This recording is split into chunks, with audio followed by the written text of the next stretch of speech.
1970년대 개인용 컴퓨터가 첫 등장한 이래로 줄곧 컴퓨터의 주요 입력 장치로 사용되어 온 것이 있습니다. 이것은 도스와 윈도우, 맥, 리눅스 등 운영체제를 가리지 않고 마우스와 함께 필수적인 입력 장치로 사용되어 왔죠. 바로 키보드입니다. 키보드는 입력 방식에 따라 기계식, 멤브레인 등 다양한 형태로 구분됩니다. 최근에는 여기에 한 가지 방식이 더 추가되었죠. 적외선 스위치를 이용한 광축 키보드입니다. 흔히 기계식 키보드와 광축 키보드를 혼동하는 사람도 많지만 엄밀히 따지면 광축 키보드는 기계식 키보드와는 전혀 다른 종류의 키보드입니다. 과연 광축 키보드, 어떤 재미있는 사실이 숨어 있을까요? 1998년 스타크래프트의 등장은 당시로서는 혁명이었습니다.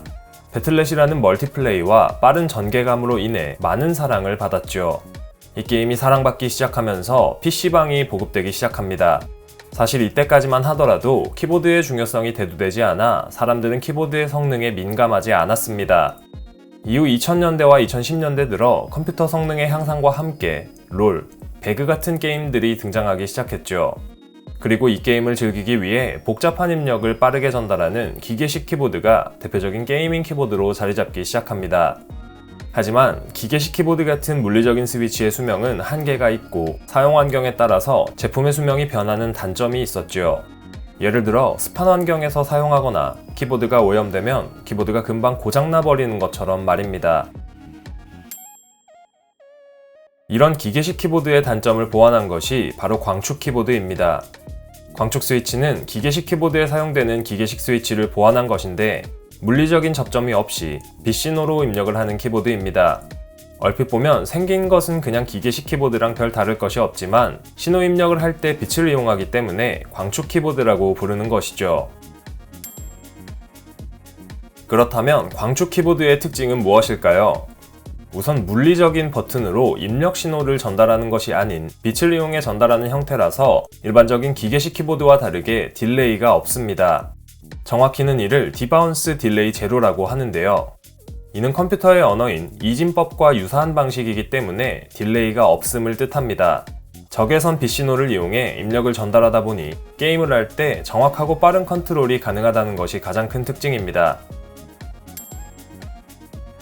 키보드에 콜라나 물을 쏟아서 수립이 많이 나오셨던 분들, 이번 내용은 주목하셔야겠습니다.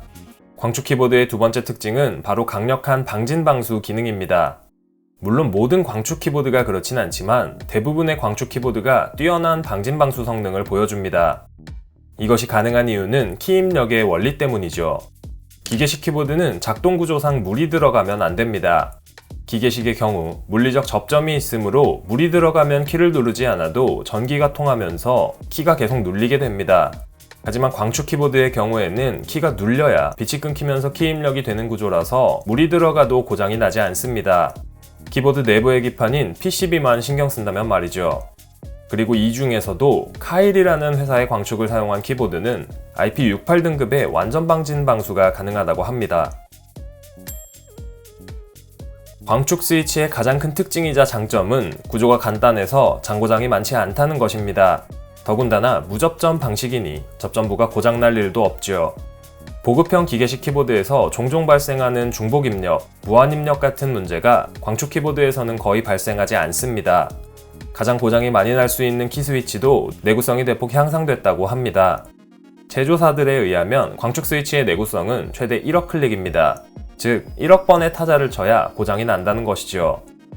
일반적인 기계식 키보드 스위치의 내구성이 5천만 클릭이니 기계식 스위치보다 대략 2배 정도 더 튼튼하다는 말이 되죠. 그렇다면 광축 키보드, 어떤 것을 사야 할까요? 광축 키보드는 여러 종류가 있지만 그 중에서 카일 광축이 들어간 키보드가 꾸준히 인기 있습니다. 카일이라는 회사에서 제조하는 스위치를 이용해 만든 광축 키보드들이죠. 2017년 에코에서 K660 모델을 시작으로 K66이나 K660 아크 같은 제품을 출시하면서 국내에서도 카일 광축이 대중화되기 시작했고 현재는 에코와 콕스라는 브랜드에서만 카일 광축 키보드를 취급하고 있습니다. 물론 광축 키보드가 기계식 키보드 시장을 완전히 대체하지는 못할 겁니다. 키보드는 감성적인 요인이 아주 크게 작용하는 제품이기 때문이죠. 하지만 강력한 방수, 내구성, 기계식과 유사한 키감으로 인해 점점 더 많은 사랑을 받고 있는 것이 바로 광축 키보드입니다. 광축 키보드의 편리함에 반한 개인은 물론이고 PC방에서 사용하는 기계식 키보드들도 유지보수 측면에서 우월함을 지닌 광축 키보드에게 자리를 내줘야 할지도 모를 일입니다. 과연 앞으로 광축 키보드는 사람들에게 지금보다 더 많은 사랑을 받을 수 있을까요?